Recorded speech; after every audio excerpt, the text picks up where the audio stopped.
Right then, ladies and gentlemen, it's here.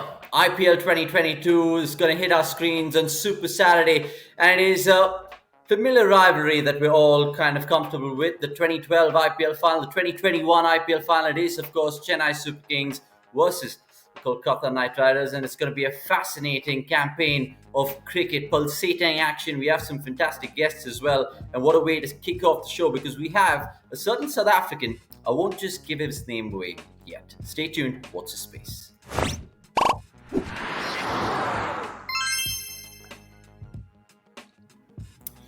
Right, so it is, of course, match preview of the first one, and let's get Graeme Smith on board right now. Welcome to cricket.com, Graeme. It's fantastic to see you, and a warm welcome, I should say, given the background that you have. It's sunny Joburg, I'm guessing? No. In South Africa, correct, but I'm in Cape Town. Hello to everyone and hello to the viewers. Yeah, I mean, it's fantastic getting you on board because, look, at the end of the day, you're the man who's pocketed an IPL, the first ever one all those years ago. I don't want to make you sound old, but 14 years ago, time flies, Graeme. It does fly. I've always loved my IPL experiences. I mean, who could have predicted 2008 when we went on the Royals to win the first ever IPL. I think with the passing of Shane Warne, I certainly have done a lot of reminiscing on that first year and the memories that we created.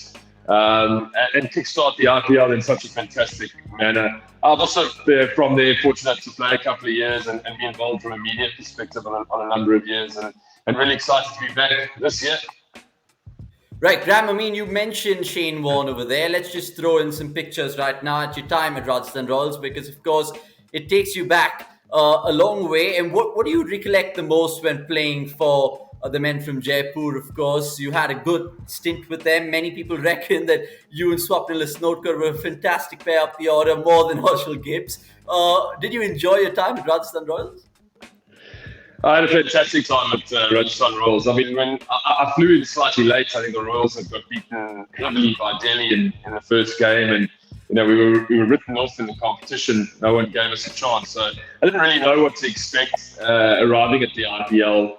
My first game was against Deccan Chargers, and we chased over 200. I remember Warnie hitting Andrew Simons for 6 to win the game, and that kind of kick-started our IPL, and we became dominant from that day. Made a lot of good friends. Had played a lot against Shane Warne and Shane Watson in particular. We became really close mates after that, formed a lot of tight bonds, got to see India in an entirely different way, then touring with South Africa. But who could have imagined lifting that trophy and celebrating at the end of 2008?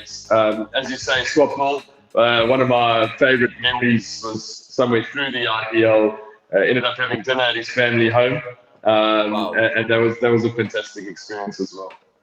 Yeah, I mean, great memories. And just before we trotted on nicely to the man which matter out there in Super Saturday, we have to show you some IPL funny photos of yourself as well, tumbling in the field for Pune Warriors India this time. Here you are as a casual tumbler in the field that you always were. Or here you are trying to argue the umpire for a wide. I mean, did you enjoy your time with Pune Warriors India as well, Smithy?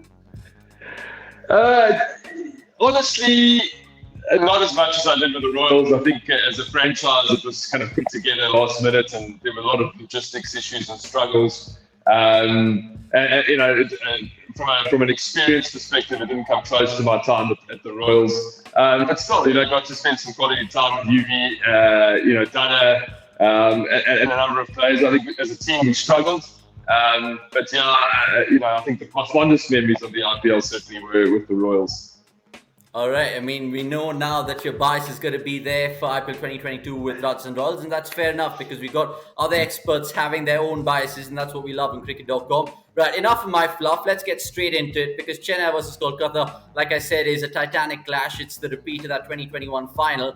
More importantly, the big breaking news earlier this week, Smithy.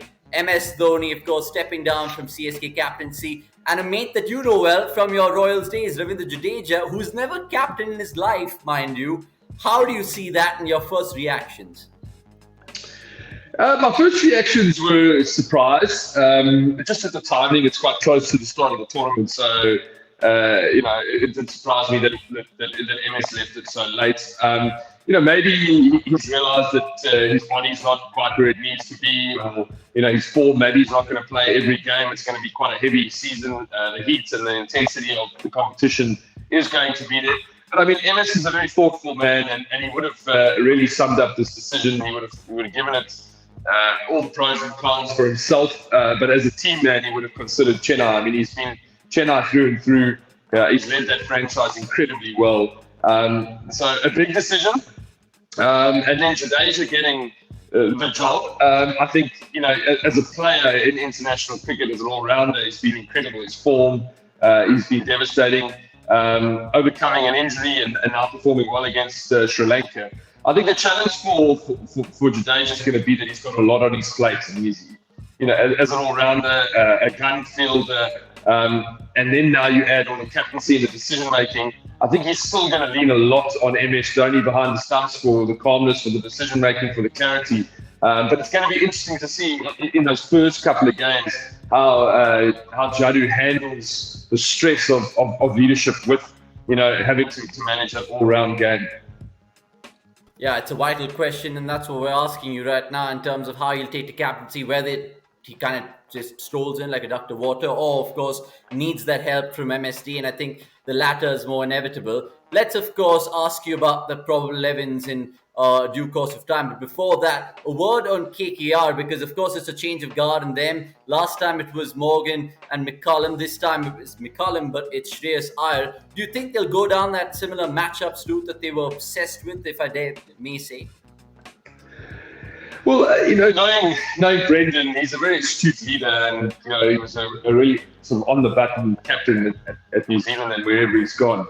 So I expect him to have done the research, to have offered Shreyas Iyer as much information on matchups as they go along. But I think it's always important to get a feel for the game and allow Shreyas Iyer to impart his tactical ability, his energy. He's a young man, coming into the peak of his career. And I'm sure he'll be motivated to do well. I 100% expect him to lean on Brendan McCullum. And when he's on the field, he's got to become his own man. He's got to trust his own decision-making, and he's got to lead the team and give them the confidence to get over the line. And I can't agree with you more. And people from the city of Joy will be listening to every word you say in terms of their new captain and how they go about their philosophy, because it's a new chapter for them. They've been two-time champion. Only time will tell if that turns into 3. Right. Let's, of course, bring out those probable 11s right now, because there was some big news from a CSK point of view that Moeen Ali will be missing this fixture. But having said that, they still have the likes of some of their veterans, so to speak, in Robin Uthappa, Amity Rayudu. What do you make of this particular 11 that you see on your screen, Smithy? And do you think that they will go in with exactly this 11, or do you beg to differ? I think that there's one or two debates that we potentially have. I think this 11 will be very close to the 11 they choose. I think, there's a couple of big talking points for Chennai, mainly at the top of the order from last season, not having Faf du Plessis and Moeen Ali, who were key performers for them in the previous IPL. Now Devon Conway coming in, can he start? Can he get going early on? He's had a really successful international period, but can he get going in the IPL? The top of the order is the worry for me with Chennai. The middle order, there's a lot of experience. There's a lot of players that have played big games in the IPL. Interesting to see how they all start. I think, confidence and getting that form going early on in the IPL is going to be important for this Chennai batting lineup. All-rounders. And another big loss for them is going to be Dissect, who's got a big injury, probably miss most of the first half of the IPL. Those are the key things to see if they can replace Chris Jordan or Dwayne Pretorius coming in. Probably Chris Jordan. So, I think a lot of questions in that Chennai lineup going into game 1. Yeah, and look, we've seen it before with CSK that they have that affection, should we say, for the foreign all-rounders. Way back in your time as well, they had Scotty Starris, Jacob Oram, of course. Dwayne Pretorius could fill in that role perfectly. And with the guidance of MSD, it is really a no-brainer. Of course, KKR going into this game with a couple of key names missing for them. Pat Cummins still going to be playing it straight in Pakistan, Smithy. So this is how it looks from their perspective. And before we shot this, you agreed with our team completely. Reasons why? I think that's the best 11 that KKR can put out. I think, really reliant on Sunil Narine and Andre Russell to provide the firepower both with ball and bat. What Brendan McCullum and Shreyas Iyer will be hoping is that top order really gets going. A more stable top order for me, Rani, Venkatesh Iyer, Shreyas Iyer, and Nitish Rana, they're going to be the key to set the game up for the likes of the Billings, the Russells, the Narines to come in and really show their power. Spin combinations for KKR are going to be key. As you say, Pat Cummins not being there, he's a key frontline bowler for them, so you're going to need Chakravarti, Umesh Yadav, and the likes to really step up. I think a solid team for game one for KKR. Yeah, many people reckon that KKR don't start this game as favourites. Do you agree with that thought, or do you think it's even Stevens given the fact that it's a brand new season? I think people are looking at the stats. I mean, before 2018, Chennai totally dominated the matchups against CSK. I think things have evened slightly in the last couple of years. And actually, I think that KKR start this game for me when I look at the teams on paper, and we don't really know how preparations have gone. It is a bit of guesswork, how the training sessions, what's the form looking like. But I think in terms of stability and combinations, I like KKR for game one. I feel that Chennai might, without the likes of Faf du Plessis and Moeen Ali, who were the mainstays at the top of the order, I worry that that might take them some time to find some rhythm.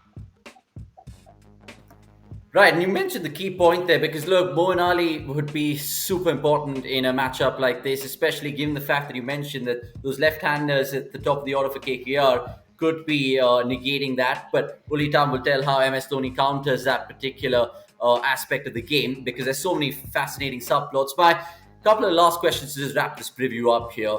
Now, we understand the whole IPL will be played in Maharashtra, so slower and lower wickets, red soil comes into it, so it'll be more conducive to spin. Just based on that fact, Spithy, do you think CSK have a better squad, or do you think KKR with their spin twins have a much more effective squad?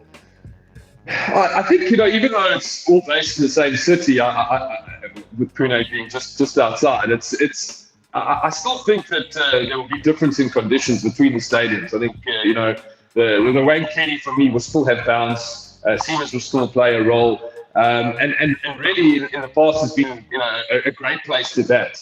I expect there to be less of a spin matchup at Wankhede than when they move out to the other stadiums. Especially early on, I think, if you think about how much cricket is going to be played at these stadiums, they have to protect the surface. So I don't expect it to be too dry in game one. I'm sure it'll have a decent grass covering, and there will be a little bit there for the seamers, a bit of bounce, and a great stadium for stroke play because you can hit through the line. And let's hope that it's as loud as ever because we've missed the fans. I completely agree with all those points, especially the last one, because the fans is what really rejuvenates all the players out there playing this amazing league that we're always blessed to watch every summer. Now, prediction time, because look, there are other experts such as Dirk Nannis, we've got Russell Arnold as well, we've got other names in the hat, Graham Swan included, who are going to be throwing all their predictions in their hat, and then at the end of the season, we'll see who's the best expert in terms of soothsayer as well. Now, Graeme Smith, what's your prediction? Because I'm guessing it's KKR, because you've hinted it all along. I've hinted at that. That's a big call from me early on. I just feel there's a few sort of uncertainties in that Chennai lineup going into game one. Yes, there's a lot of experience, change of captaincy, change of top order. One or two things that you're not sure about, and I feel the conditions in Wankhede will suit KKR slightly better. So I'm going to go with them. More stability at the top of the order, and a young, exciting captain taking the route. Bold review, but you've always played your cricket in that manner, so I don't expect anything else. Graeme Smith, final word then, expert tip of the day. What should be the ones to watch out? Anything that you have as an insight to pass on to these 22 players out there? Just at game one of the IPL. I mean, fans are back. You can imagine the buzz now in India. I'm looking forward to getting over there in a couple of weeks, just to experience that energy again in those stadiums. I'm sure for the players, it's really the most of the talk is going to be about staying calm and really just thriving under the pressure and enjoying the moment. I think most of the coaches are hoping that their players find form early on, in particular the big players in each lineup. But yeah, I think it's going to be a great spectacle. I think it's going to be a wonderful start to IPL 2022. Absolutely. He said like a true pro. And trust me, guys, Graeme Smith has already downloaded the cricket.com app. You can probably see it on his phone. He's going to be checking all the stats and numbers. Graeme, a word for all our YouTube subscribers. Urge them to hit that bell icon and, of course, get all the notifications, please. Get on the notifications. I'm looking forward to having a lot of banter and insights throughout the season with you, interacting with the people, and also, please share your insights with us. It's great to learn. It's great to see what the people on the ground in India are experiencing and how they're doing things. And yeah, let's hope for an exciting tournament and that we can provide you with some wonderful insights. Absolutely. It's fantastic to pick your mind about match one. There's so much more to talk to you about. And like you said, banter, because unfortunately for me, Graeme Smith is a Scouser. He's a lifelong Liverpool fan, and it just adds more to the drama as well. But Smithy, thank you so much. Have a fantastic day. And of course, have a super Saturday as well. Thank you. Chat soon. Cheers. That was Graeme Smith just pouring his insights. He's gone for KKR. He's wearing black there, but maybe he's wearing that little slight purple under as well. Only time will tell, of course, who comes out on top. It's going to be a riveting one. Catch it all on cricket.com. Subscribe. I'm out of here because I certainly need a glass of water.